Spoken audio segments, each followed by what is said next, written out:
Сәлем баршаңызға, менің каналыма қош келдіңіздер. Бүгін сіздермен етті қажет етпейтін, тек қана көкөністерден тұратын орама ханымның дайындалу жолымен бөлісетін боламын. Бізге керекті заттар үйдегі барлық көкөністерімізді қолдана берсек болады. Мерзімі өтіп бара жатқандарды да, және де барлығын осылай ұсақтап турап аламыз. Мен кішкене дәм беру үшін кішкене азырақ құйрық май қосып жібердім. Барлығын ұсақтап турап дайындап қоямыз осылай начинкасын. Одан кейін қамырын дайындауға кірісетін боламыз. Бізге керегі ұн, салқын су, 2 жұмыртқа, сұйық май, тұз керек болады. Салқын суымыздың үстінен 2 жұмыртқамызды салып, тұзымызды және де сұйық майымызды құйып жақсылап, сұйық массамыздағы тұзымыз ерігенше жақсылап араластырып аламыз. Тұзымыз жақсылап ерігеннен кейін осылай қамырымызды үйлеуге кірісетін боламыз. Осылай ұнды ашып, ортасына сұйық массамызды құйып, қолымыздың көмегімен қамыр үйлеуге кірісетін боламыз.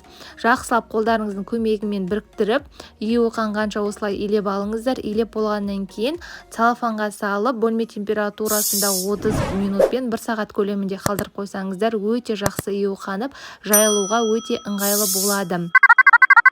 Бөлме температурасында демалған қамырымызды осылай жақсылап тағы да қолымыздың көмегімен илеп жібереміз де екіге бөліп, тағы да 15 минутқа қалдырып қоямыз. 15 минут өткеннен кейін жаюға кірісетін боламыз. Қамырымызды оқтаумен жаймас бұрын осылай қолдарымызбен бірнеше қайтара басып алған жөн болады. Өйткені қамырларыңыз жайылған кезде бір шеті қалың болмай, бір шеті жұқа болмай өте керемет жайылатын болады. Дәл осылай бастапқыда қолмен жайып, осылай ақырында үлкен болғанша жайып аламыз. Үлкен қамырымыздың үстінен сұйық майды құйып, барлық шетіне жағып аламыз. Жаққаннан кейін үстінен алдын ала дайындап қойған салмамызды қамырымыздың үстінен орналастыратын боламыз. Барлық жағына жайып, орналастырып шығыңыздар. Достар, міндетті түрде жасап көріңіздер. Етсіз де орамаларыңыз өте дәмді, өте сочный, қамырларыңыз өте жақсы пісетін болады, жұмсақ болып. Міндетті түрде жасап көріңіздер. Сөзсіз ұнауына сенімдімін сіздерге.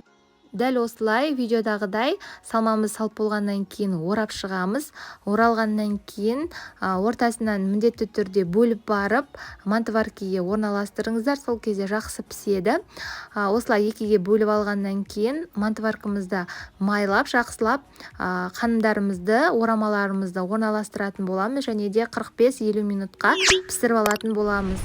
Осымен біздің орамамыз дайын болды. Ас болсын. Сіздермен бірге болған Айпана. Назарларыңызға рахмет. Менің каналыма тіркеліп, мені қолдап кетіңіздер.